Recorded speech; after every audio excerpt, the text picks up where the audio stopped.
Assalamualaikum warahmatullahi wabarakatuh. Halo semuanya, perkenalkan saya Nurul Putri Andini, mahasiswa semester 3 dari Institut Manajemen Wiyata Indonesia, Program Studi Manajemen. Di video kali ini, saya akan membahas materi mengenai kebijakan pemerintahan dan perusahaan. Video ini dibuat untuk memenuhi tugas ujian tengah semester mata kuliah Business Environment dengan dosen pengampu Bapak C. Gunawan, SEMM. Baik, kita langsung ke pembahasannya. Di sini ada kebijakan persaingan.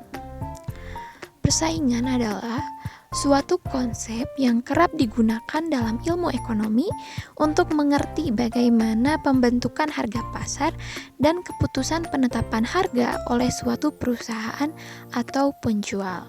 Lalu di sini ada 3 kemungkinan target kebijakan persaingan. 1. Penyalahgunaan kekuasaan monopoli dan oligopoli yang ada atau kebijakan monopoli. 2. Pertumbuhan kekuatan melalui merger dan akuisisi atau kebijakan merger. Yang ketiga, kolusi oligopolistik atau kebijakan praktik restriktif. Monopoli adalah komponen utama yang akan membuat kekayaan terkonsentrasi di tangan segelintir kelompok sehingga dapat menciptakan kesenjangan sosial dan ekonomi. Kepemilikan dan penguasaan aset kekayaan di tangan individu adalah sesuatu yang diperbolehkan. Namun, ketika kebebasan tersebut dimanfaatkan untuk menciptakan praktik-praktik monopolistik yang merugikan, maka tugas dan kewajiban negara untuk melakukan intervensi dan koreksi. Kebijakan persaingan dapat berusaha untuk melarang berbagai struktur. Misalnya bisa melarang merger yang mengarah ke pangsa pasar lebih dari jumlah tertentu. Namun, sebagian besar negara lebih memilih untuk berfokus pada apakah praktik monopoli dan oligopoli tertentu bersifat anti persaingan. Beberapa praktik ini mungkin dibuat ilegal seperti penetapan harga oleh oligopoli, yang lain dapat dinilai dengan pendekatan kasus per kasus untuk menentukan apakah mereka harus diizinkan atau tidak. Pendekatan semacam itu tidak mengandaikan bahwa kepemilikan kekuasaan semata-mata bertentangan dengan kepentingan publik, melainkan penggunaan tertentu dari kekuasaan itu mungkin bertentangan. Selanjutnya ada kebijakan terhadap penelitian dan pengembangan. Kebijakan teknologi mengacu pada serangkaian inisiatif pemerintah untuk mempengaruhi proses perubahan teknologi dan tingkat adopsinya. Sifat dari kebijakan akan bergantung pada tahap pengenalan teknologi baru mana yang dirancang untuk dipengaruhi. Nah, di sini ada 3 tahap yang dapat diidentifikasi. Yang 1, penemuan. Pada tahap awal ini, penelitian mengarah pada ide-ide baru dan produk baru. Terkadang ide muncul dari penelitian umum, terkadang penelitian diarahkan pada tujuan tertentu seperti pengembangan mesin mobil jenis baru atau chip komputer. Kedua, inovasi. Pada tahap ini, ide-ide baru dipraktikkan. Sebuah perusahaan akan memperkenalkan teknologi baru dan mudah-mudahan akan mendapatkan keuntungan komersial dari melakukannya. Yang terakhir, difusi. Pada tahap akhir, produk dan proses baru disalin dan mungkin diadaptasi oleh perusahaan pesaing. Efek teknologi baru menyebar ke seluruh perekonomian, memengaruhi tingkat produktivitas dan daya saing secara umum. Lalu di sini ada perubahan teknologi dan kegagalan pasar.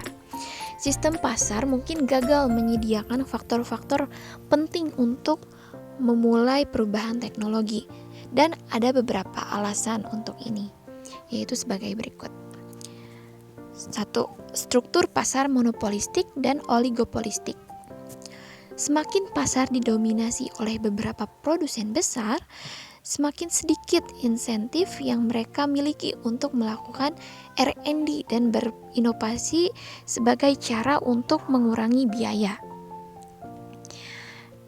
Masalahnya paling akut di bawah monopoli, namun demikian meskipun insentif untuk berinovasi lebih rendah, keuntungan yang lebih tinggi dari perusahaan dengan kekuatan monopoli setidaknya akan menempatkan mereka pada posisi yang lebih mampu untuk melakukan penelitian. Yang kedua, duplikasi. Tidak hanya kemungkinan R&D yang dilakukan terlalu sedikit, ada juga bahaya bahwa sumber daya dapat terbuang sia-sia dalam duplikasi penelitian. Semakin banyak perusahaan yang melakukan R&D, semakin besar kemungkinan beberapa bentuk duplikasi. Mengingat kelangkaan sumber daya litbang, duplikasi apapun akan menjadi cara yang sangat tidak efisien untuk mengatur produksi. Yang terakhir, resiko dan ketidakpastian. Karena imbalan dan aktivitas R&D sangat tidak pasti, akan cenderung ada kehati-hatian alami dari pihak bisnis yang melakukan R&D dan pemodal.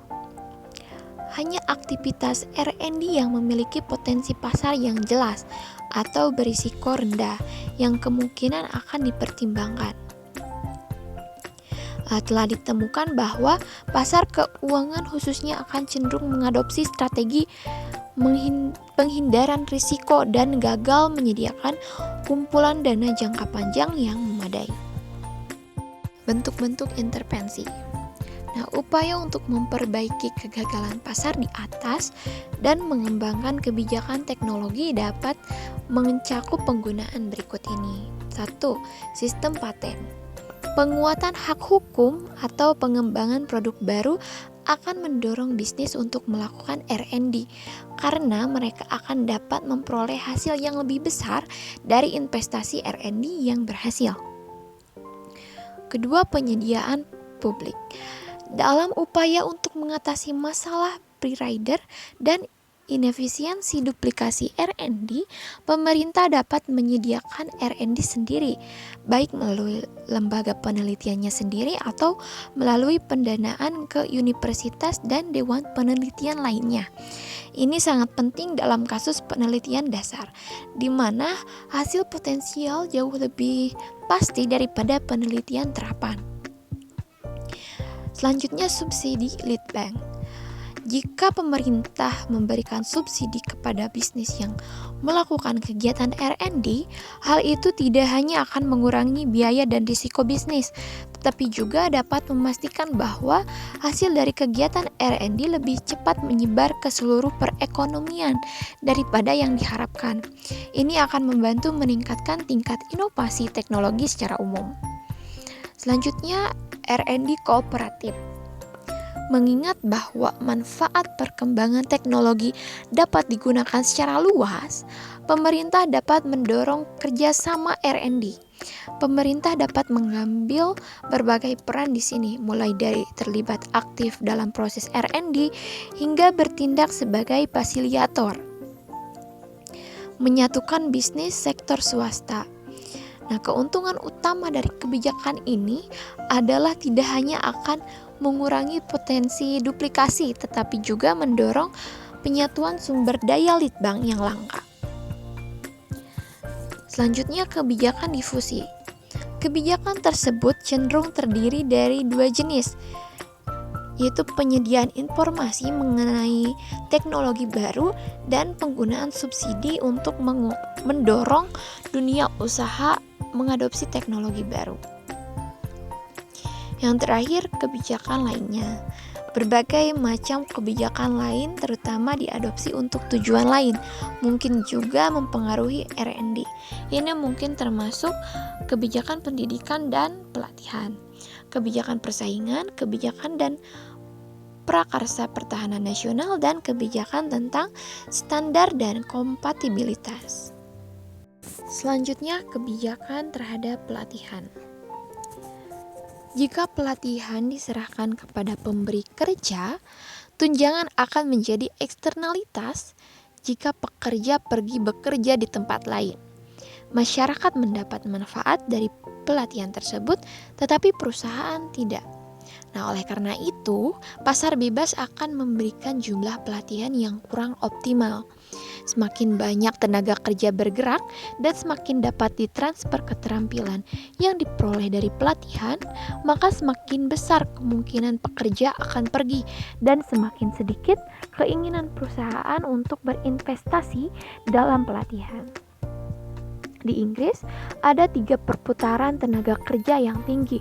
Terlebih lagi, perbedaan upah antara pekerja terampil dan tidak terampil lebih sempit daripada di banyak negara lain, sehingga insentif bagi pekerja untuk berlatih lebih sedikit. Kebijakan pelatihan di berbagai negara. Beberapa negara seperti Jepang dan Jerman umumnya memiliki tingkat perputaran tenaga kerja yang lebih rendah daripada kebanyakan negara.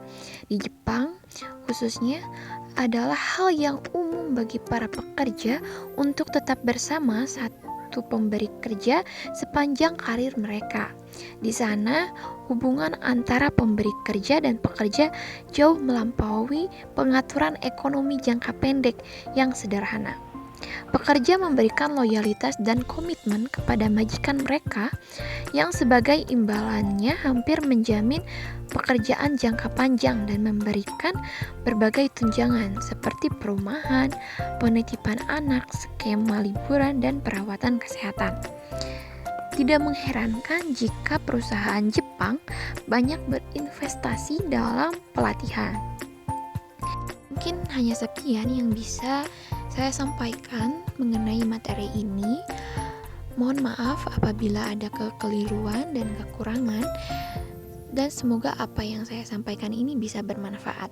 Terima kasih. Wassalamualaikum warahmatullahi wabarakatuh.